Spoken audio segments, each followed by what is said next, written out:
Shalom, shalom, shalom, shalom. Sha'ak, brother word.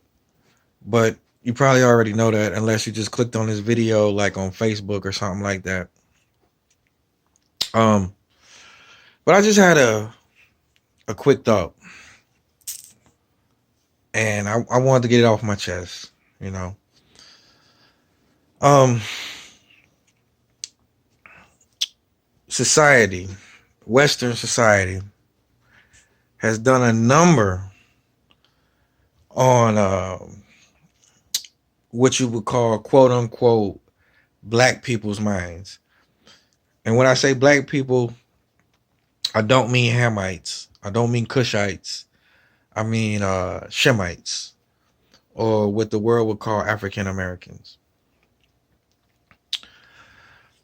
Um, so there was a movie that came out a while ago, right?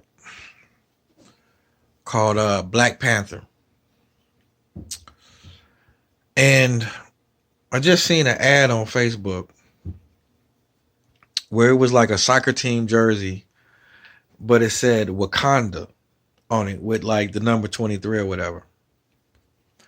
And it was like, man, I guess the name of it don't really matter what the name of the page was.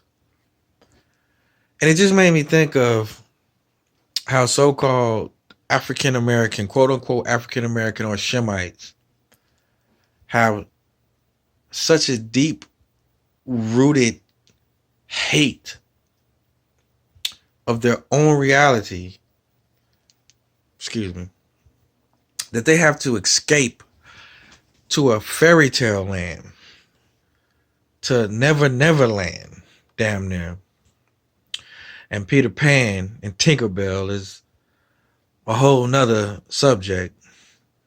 But let's just say that Peter Pan is a very pagan entity. I'll just keep it short. Pan is another name for the Baphomet, or the hairy goat. And in the Torah, as Ra'ah Corey Phillips did in one of his teachings a little while ago, he was showing that in the mechanical translation of the Torah, it speaks about that the Israelites will not worship hairy goats. Anyway, that's another subject. But it's almost on subject, because it seems like black people have to go to this Never Land, this fictitious place, to be respected. Because they hate their reality so much. That okay, Black Panther was a okay movie. I mean, yeah, it was all right, you know. But Wakanda does not exist. But when it first came out, oh my God, you would have thought Wakanda was a real place. But it's not. And I know they probably finna come out with Black Panther 2 down the road, down the line somewhere. There's a lot of hidden woman worship in there too. I mean, the bodyguards were women. You know, the scientist, the most educated person damn near in the whole thing was his little sister. I mean, this all goes back to ancient Egypt, you know.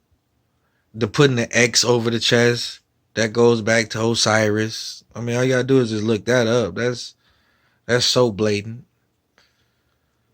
But it's just like, why can't Shemites come to some type of comprehension where they decide to make this reality what they look forward to or what they desire to be in? Why live in a dream? I don't like to dream about getting paid. I'd rather do it in real life. I don't like to dream about what I really want to do. I mean, a dream is cool. The Most High might give you a dream. Sometimes, most times, it's just junk mail. But to be an imaginary player imaginary players. Why? What's the point? What do you get out of that? It's a lot of people that can't face their own reality. I guess I guess they feel, if they don't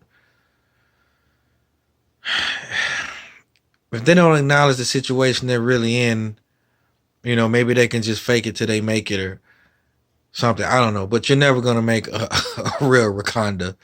Vibranium does not exist. I don't know why people didn't get the memo. Vibranium does not exist. Maybe you should get some silver.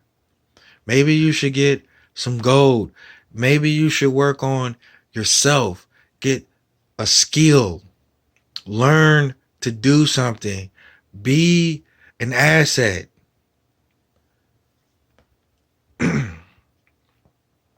Throwing on a daishiki and putting the X over your chest and living your life fashioned after a freaking fantasy, especially if you're a grown ass man, is not cool, bro. It's not, you know? So I just figured I'd share that because I think a lot of people are escaping. And they're not escaping physically. They're escaping in their mind. And that gets you nowhere because reality is going to slap, excuse my French, but it's going to slap the shit out of you. We. Believe me. It's going to slap the shit out of you. If you don't acknowledge where you are at in this life, come to grips with it and deal with it. If you don't handle your business is going to handle you. So, you might see reality coming. Once you acknowledge what's going on in your life, what do you do from there? What you do is don't get scared. Get prepared. Okay? Pray for the best, but prepare for the worst. If you're new to serving Yah, don't serve Yah with the aspiration, the intention, or expectation that this is going to be easy. Because if you choose to serve Yah, prepare thy soul for temptation. What you should do is say, I'm going to serve Yah. Have it, make your mind up. I'm going to serve Yah no matter what. What you going to do? If you don't like how, this ain't no 60-day trial. This ain't a 30-day trial. If things don't work out with Yah, what you going to do? You going to run back to the devil? The devil is going to smack your ass so hard you try to run back to him. This ain't right now type stuff. This is a lifestyle type stuff. This is something that you have to dedicate your mind, your heart, your body, your soul, your spirit, all that you are to if you want to see any payout. Because the Most High will test you. And you deserve to be tested. What? So you think the Messiah get tested, but you don't deserve to be tested? You don't think you ain't gonna see hard times? Anyway, quote unquote black people, stop thinking it's Wakanda. It's not. It's America. And America brought your ass over here in ships, or you was a part of the Aboriginal, or maybe you even came over from England or something. But You still here. This is still the land of your captivity. And nothing comes easily. You know, a year or two ago, everybody talking about 400 years, 400 years. Our captivity is up. Well, maybe this is the end of our captivity. This is what it looks like. This is what restoration looks like. Our oppressors don't respect somebody to say, "Sir, may we please have our freedom?" No, is that how they took over, by asking? Or did they take over by taking?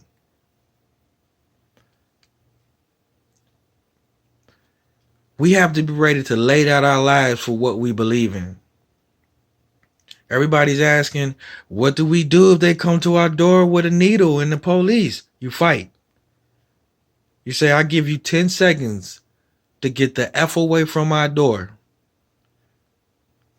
Yes, you may have to lay down your life. If you're not on some land somewhere and you're still in the city, this is what it may look like. What are you going to do? Are you going to take it? Are you going to take the vaccine? Are you going to take the mark of the beast? Or are you going to stand up and be ready to lay down your life for what you believe in? This is not Wakanda. If you want to see what a Wakanda may look like, a righteous Wakanda, well, guess what? You're going to have to fight for it. The tree of liberty has to be refreshed from time to time with the blood of the righteous. Maybe that's what it's got to be. But this is the last time we're ever going to live this. This is the last time we're ever going to go this way. The Most High created you, for a time like this. Don't get caught up and enraptured by fairy tales. Stick to the truth. Shalom. King is coming. Hallelujah.